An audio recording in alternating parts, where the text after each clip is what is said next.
What are you looking for is the quintessential question of the human situation. We hear it all the time. Maybe a relative says it to us when we're rushing around in the house trying to find something. What are you looking for? Several years ago, Jane and I attended the NCAA awards banquet in Dallas at the large Lowe's Anatole. And sitting right in front of us were Olympic sprinter Gail Devers, Heisman Trophy winner Gino Torretta, former tennis star Stan Smith. And around behind us and all throughout the large hall were all the presidents and coaches of all the universities from around the United States. They gave each of us a gift. It was on the table there, and afterwards we made our way out into the hallway and were visiting with people and suddenly realized we had left our gift on the table. And we raced back in only to find scores of workers dismantling tables and stacking up chairs. And I told one of them my plight. He pointed to a large door in the corner of the room. We raced in to see a room 3 times the size of our sanctuary with rows of huge carts full of trays with glasses, silverware, and all kinds of things. And I said, we need to find something. He said, what are you looking for? And I told him, and he said, good luck finding it here. Well, we're all losing something sometime or another in our lives, aren't we? What are you looking for? What have you lost lately? Your keys, your wallet? That causes a great panic when you lose a wallet. Your head? Oh, well, my mother used to say, if your head were not connected, you would leave it behind. Maybe you heard that from your own mother. We're all losing something, like the man in the story who lost 1 sheep or the woman who lost the 1 coin, and we rush here and there, trying frantically to find it. What is it you are looking for? Right before Christmas one year, our older son Jeremy lost his driver's permit in, we thought, a parking lot, and it caused a great panic, as you can imagine. So our younger son David and I raced back over to where we thought it was, only to be pulled over by one of Dallas's finest. What can I do for you, officer? I said cheerily, and he said, you can give me your driver's license. And I handed it to him and said even more cheerily, you're not going to believe this one. He said, try me, I've heard them all.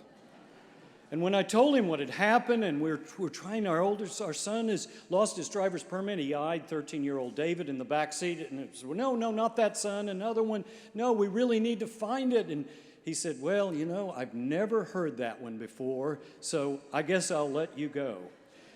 Be careful, I hope you find it. And then he went on to say, just drive a little more slowly. This was the first example of pure grace I've ever received from a local authority. What are you looking for? That's the question before us today.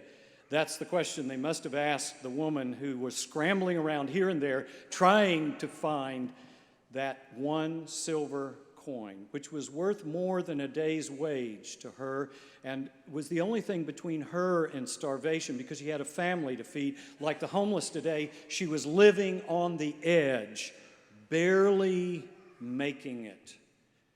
And she probably lived in a little peasant's house with no windows, and that's why she lit a lamp and began sweeping everything, just searching frantically to find the 1 coin, which was very important. This is much more important than a gift at a banquet or a driver's permit. It meant life to her. What are you looking for? They must have asked her in the neighborhood there. It is the question Jesus must have asked practically everybody he ran into, the scribes and the Pharisees, the Sadducees, the zealots, all the country folk who were trying to eke out an existence in a very difficult and terrifying world. What are you looking for? Represents a deep yearning within our soul to find something more than what the world can offer with all its glitter and its sparkle and its playoff mania. Are we not looking for something that we lost in the garden long ago? Oh, more than paradise, Mr. Milton, even more than innocence, Mr. Blake. Are we not all looking for God with us? Emmanuel, God in us, which we lost somewhere along the way because Eden's damage has us ever searching for our truest selves as God's people. But like Adam and Eve, we keep losing them here and there, and then we try to find them with this drug or that drink or this cheap thrill or that one. But nothing seems to work, whatever we try from this world. You remember the movie Moonstruck? The character Olympia Dukakis says at one point in the movie, the reason men chase women is because they fear death. But it's even more than that, isn't it? We're chasing all kinds of things, not just because we fear death, but because we want to dull the pain of what is a problem for us in our lives. We want to get through this life. We want to overcome the guilt over losing this one coin or this one person in our life. We stopped talking to that person a long time ago. Or maybe it's even deeper than that. Maybe the question, what are you looking for, is about finding the meaning of life, what philosophers and poets and painters and composers and theologians are all trying to provide for us. But no matter where we look in this world, nothing will provide the answer. Not national championships or Super Bowls, because they come and go like the wind, and they are gone. Maybe what we are really looking for is God. You know, if you look at this text more closely, particularly the one in Luke, you'll see something maybe you haven't seen before, and realize it. I'm going to help you understand this morning because it's so important. Maybe what is really going on here is that you and I are the lost sheep that God is searching for. And we, at the same moment, are searching for God. Karl Barth, great Swiss theologian, probably one of the greatest theologians in our era, said long ago, people do not come to church on a Sunday morning to be entertained or to get helpful hints about how to live a better life. No, they come with one question. Every single person sitting in every pew all over the world comes with this question every Sunday morning. Tell me, preacher, is it really true about God? Is it really true? You see, I think both John the Baptist and Jesus understood that not only Israel, but the whole world had lost God somewhere along the way. And I think Jesus knew exactly what those two disciples were thinking when they asked the question, when he asked them the question, what are you looking for? Like a good attorney, he always knew the answer to every question that he offered before he even asked it. And when he asked, what are you looking for? They answered, where are you staying? Where do you abide? Which is a practical and a theological answer if you look deep in the text. Because where are you staying is a question that says, if you really are God on earth, if you really are the Lamb of God, if you really are the Messiah, if you really are the Anointed One, then show us where and how so we can find God for our lives as well. And did you see how Jesus answered it? Did you catch it when I read it?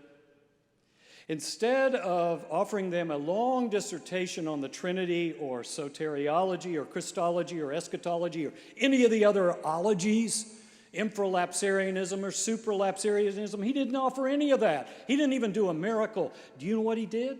He offered the same response that you and I need to offer when someone wants to know God. He simply said, come and see.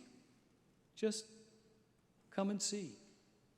It's the response we need to make when we know someone. Everyone here knows someone who is hurting, someone who is like a lost sheep, someone who could benefit from being in the presence of God here in this place, not just on a Sunday morning or a Sunday night in worship, but in Sunday school or in a Bible study or working with STAIR or doing some social ministry. When you see that person hurting, you need to be saying, come and see. Just come and see.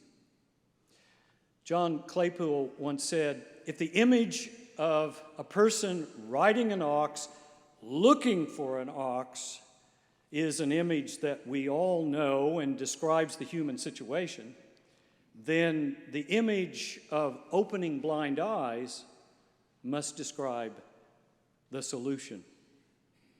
That's why, when you go further in Claypool's comments, he said the church's main job is not to try to create a certain reality that may not exist, but to make people aware of what already exists but has not yet been recognized. It is what Thomas Merton calls the breakthrough of the already. It's already there. All you have to do is notice it.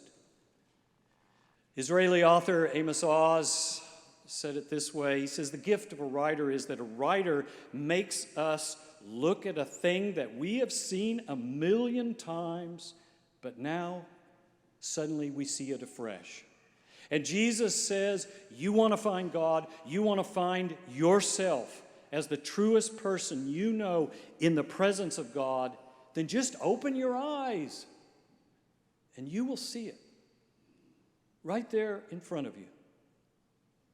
As we scurried around trying to find Jeremy's permit, scouring through the car and around the parking lot, and we drove back to the house, I pulled into the garage totally frustrated. And I looked up, and there it was behind the sun visor. Been there all the time. What are you looking for? Jesus says, well, just come and see. And they did. And when they did, they found him. They said, we have found him, Eureka! Why were they so excited? Because they had found the Lord Christ, and it made all the difference in their lives. No wonder they left everything behind and followed him. So, what are you looking for this morning?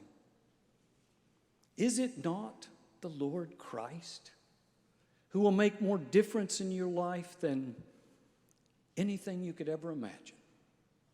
Well, friends, you can even look at the windows here this morning. Just look up. Open your eyes, and you will find him. But more importantly, he will find you. To God be the glory from this day forth and forevermore.